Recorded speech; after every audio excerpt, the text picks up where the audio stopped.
Okay. Ako'y kapatungan. Hello everyone. Good afternoon. At Lipol, Sarangani, Davao del Sur. Year 2004, he graduated from Shekinah Alliance Bible College, Buayan Townside, General Santos City. From 2004 to 2006, he was a resident pastor at Christian Alliance Community Church, Kalinan, Davao City. Year 2010, he graduated from Alliance Graduate School, Quezon City, took up Master of Divinity in Pastoral Studies. While doing his doctoral study, he took up AB Theology via distant learning program from Ebenezer Bible College and Seminary, and was able to graduate last 2022. Year 2003, he finished his Doctor of Ministry in Christian Leadership from Alliance Graduate School, Quezon City. From 2010 to 2011, he was a faculty member at Michael Son Alliance Bible Institute. And from 2011 to 2015, he was a faculty member at Shekinah Alliance Bible College as part-time teacher, at the same time an associate pastor at City Alliance Church, General Santos City.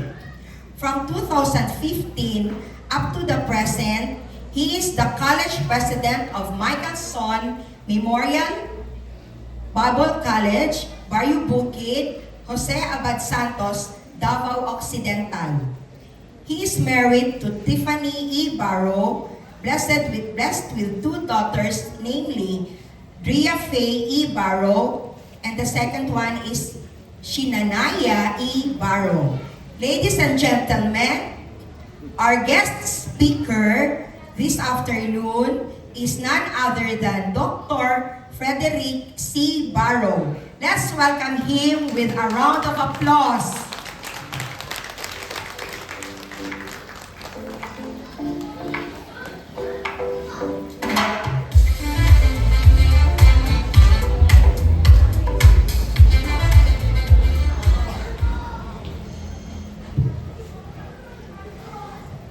Mayong hapon sa tanan.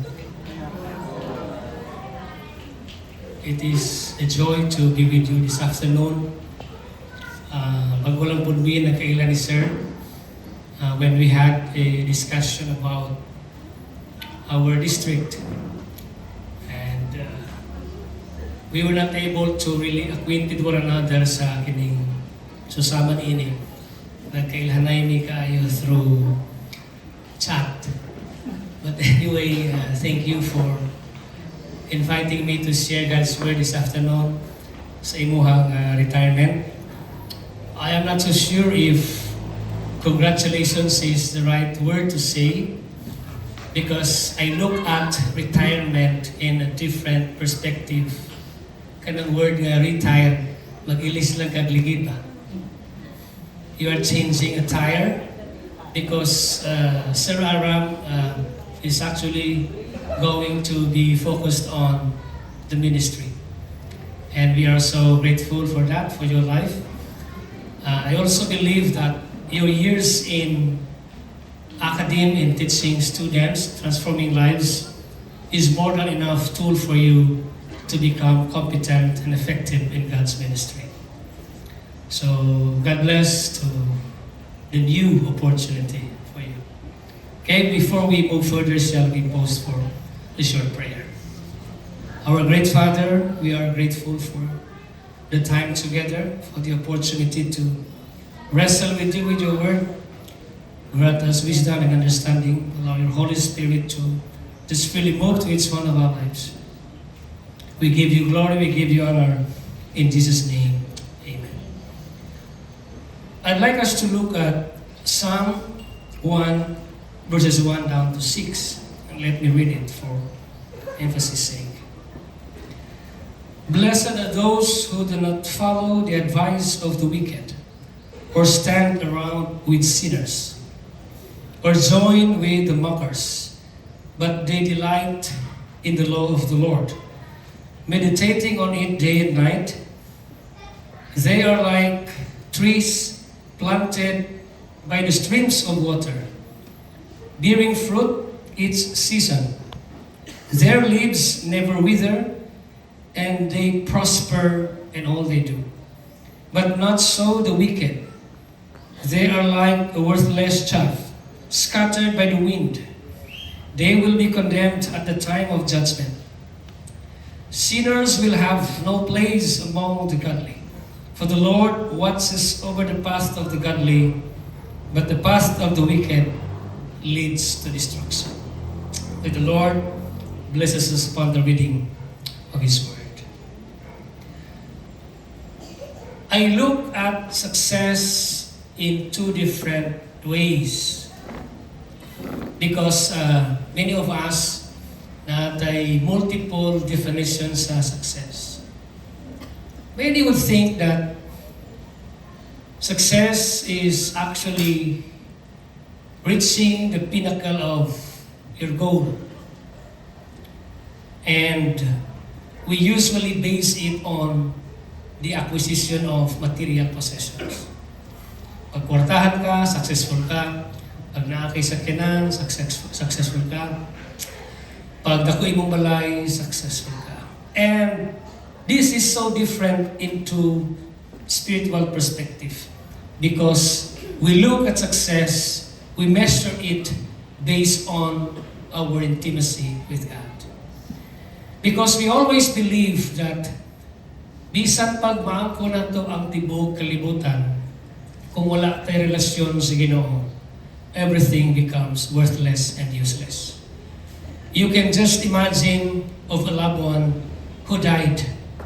Wa siya madala, wa siya mabitbit, tanan niyang gamit, tanan niyang kaptangan, tanan niyang educational attainment, walay kapuslanan, usarag yun ang magpabilin. Ang iyahang kung naa siya'y relasyon diha sa Ginoo. Today, I am so grateful tungod kay not only your success in your career, but you are also into diving deeper in doing God's ministry. And I see it as not just an ordinary success, but an extraordinary one. And I would like to congratulate you for that. Now, to build a legacy, we need to be successful. Kaya bisag di na ka mo istorya, the people would look into unsay resulta sa imong kinabuhi. And they begin to admire you, they begin to talk about you because you are at the pinnacle of your goal. Naka sa taas na nga bahin sa imong tinguha sa kinabuhi. And because naka sa taas nga tinguha sa imong kinabuhi, bisag di na ka mosulti, katusya sundon sa mga tao nga nasa imong palibot. And that is why other people are telling you na himo kang successful. O kanang result niya na mahimo ng legacy nga ibili nimo sa mga tao nga nasa imong palibot. If you are asked this afternoon, pangutanon ka, unsa kaha nga legacy imong mabilin sa imong isikinyo? Unsa nga legacy ang imong mabilin sa imong anak, sa imong pamilya?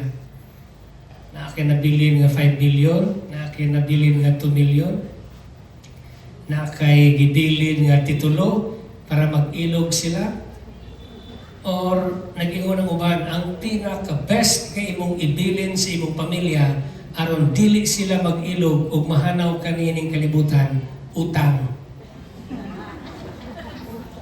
Wa man gyud mag-ilog ka ng utang. Inyuhan lang na tol. Atag si mo igsoon. Okay? Now in Psalm 1, verses 1 down to 6, nindot kayo siya na mensahe sa pulong sa Ginoo because it reminds us nagamit magudri ang psalmist o ginatawag na metaphor, a tree planted by the streams of water. Ang kahoy gitanong daplin sa sapa is deeply rooted. So gitagaan og metaphor ang atong kinabuhing spiritual susama sa usa ka kahoy gitanong daplin sa sapa. Unsa may bot pasabot nini? Kung gusto ta magtanom og maayo nga legacy, we have to invest our lives to the Lord. Gikinahanglan nga dili nato i-compromise ang spiritual nga bahin sa atong kinabuhi. I-invest nato diha sa Ginoo. Kay kung mamatay man ta, di man mangutana ang Ginoo. Unsay brand sa imong motor? Pila ka kwarto imong balay? Unsa man ang imong bank accounts? Pila imong kwarta gibilin dito? The Lord will always ask about your relationship and my relationship with Him. That is why, spiritually, we must be planted by the streams of water. Meaning to say, our lives must be invested in God. Musugot kag sa dili, bisan pag-unsa imong religion, your life and my life is worthwhile when it is invested for God. Because if our lives is invested for God, we will have a strong spiritual foundation. Igamit niya diri sa verse 3. Let me read it. They are like trees planted by streams of water. Susama sa kahoy gitanong daplin sa sapa, its root is actually deeply rooted. That is why kung naay mga baha, naay mga bagyo, dili siya basta-basta matumba. More metaphor iyang gigamit. That is why when you and me, your life and my life is actually invested in God, you will be strong spiritually. As that in the face of life's obstacles, you can still stand still before the Lord. Because the Lord is with you. Kauban nimo ang Ginoo. In verse 3 again, if our lives are invested in God, we will be able to experience God's favor even faced with different seasons in life. Because the tree planted by the streams of water will ultimately bear fruit. Now, the fruit in this verse is not literal. It speaks about maturity. It speaks about muresulta siya sa mga iyong pumatasan. Meaning to say, you are growing spiritually. When our lives are invested in God, for God, we will be mature. We handle things differently the way others handles it. Kay ligon man ka, mature man ka. And if you noticed, kinsa diri ang nai-farm. Taas ka mo. Dili ko mga yung ugaan. Sa inyo kita. Diha sa bukid, kay ako, taga-bukid man yun ni, ang pangalan sa akong lugar, Barangay Bukid. So, agad may choice. So, muli, sir, bukid. Sa syudad, dili ka pwede mulabay og mangga sa imong silingan. Kay naay kural, naay pader. Pero sa bukid gani, bisag dili ikaw ang tagiya, kay nasanay ka, tong bata pa ka, labayan ninyo ang mga mangga. Kung kabanday ka, naay yellow o naay green. Asa may labayan nimo? Yellow or green? Depende. Kung buntis ka, gusto ka green. But most probably, I think majority of us, labayan nato ang yellow kay tamis siya, lami siya kaunol kay hinog. You see? When we are growing in the Lord, when we become mature in the Lord, stones will be thrown at us because we are ripe. That is why you noticed when you are faced with different obstacles in life, it only means that you are growing in the Lord. The good thing is that when they are throwing stones at you, you will throw back kung sa imong ilabay the fruits, the yellow fruits that you have. Meaning to say, kung labayan ka bato ang imong ibalos, kung sa giyon sa Bible, tinapay, pero isulod nimo sa garapon. Para kung maigo siya, tabla-tabla. Siya rin kabalo mo labay. Di ba kung labayan daw ka o bato, ang ibalos nimo, tinapay. So when they throw stones at you, telling you negative words, comments, criticisms, even ka ng mga backbitings nila sa imuha, show them that you are growing. Show them godly character. That is how we live our lives. That is how we influence others. Meaning to say, we are only showing to them that we are investing our lives for the Lord. Third and last, kay lain ang tanaw sa uban sa kuha, gutom na siguro sila. Wala lang tagnaw humba, dahil sa bakan siya. When we are investing our lives for the Lord, not only, subon ako pa rin nato malimtan, we will have a strong spiritual foundation and connection. Thirdly, second, para mahurot nato, we will be able to experience God's favor, even faced with calamities in life. And this favor are not only, ano mga mayong butang ba? Gusto mo nato pag blessing, nag-decide tag blessing, nag-isgot mo sa fruitfulness tree. The tree planted by the streams of water, you cannot stop it. It will bear fruit ultimately. But what kind of fruits? Namo ko yung mga fruits nga bulok, pero part na siya sa, you know what? Part siya gyapon diha sa kahoy, hindi mo na ma-discount na siya. That is why in life, there are blessings that looks like, you know, di mayo. But if you are just discovering the purpose why that certain experience mo na again, you will see God's hands moving. Kanang ting Christmas, kinsay gusto mo hatag og regalo, di ba wala kayo? Ang gusto nato kanang mudawat lang og regalo. For example, ang exchange gift dito sa SM. Ang usa ka regalo nindot kayo pero pangit ang sunod. Pero ang balot niya pulang-pula kayo. Wala ka kabulon sa sunod. Pero ingnan lang taka nga pangit ang sunod. Ang usa ka regalo gibutang sa sako. Nya hugaw kay siya, baho kay siya. Asa man iyang mong pilion? Di ba mas pilion nimo tong pula nga nindot pagkabalot kaysa sa regalo nga nakabutang sa sako?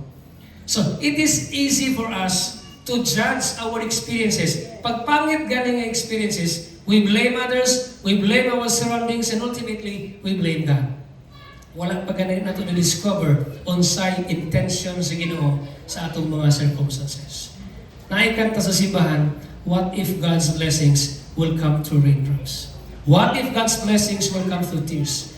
Because this bad experience, if you understand, if you are a believer, you look at it from a different perspective, you know that this is God's way of molding you, processing your life for you to become strong person.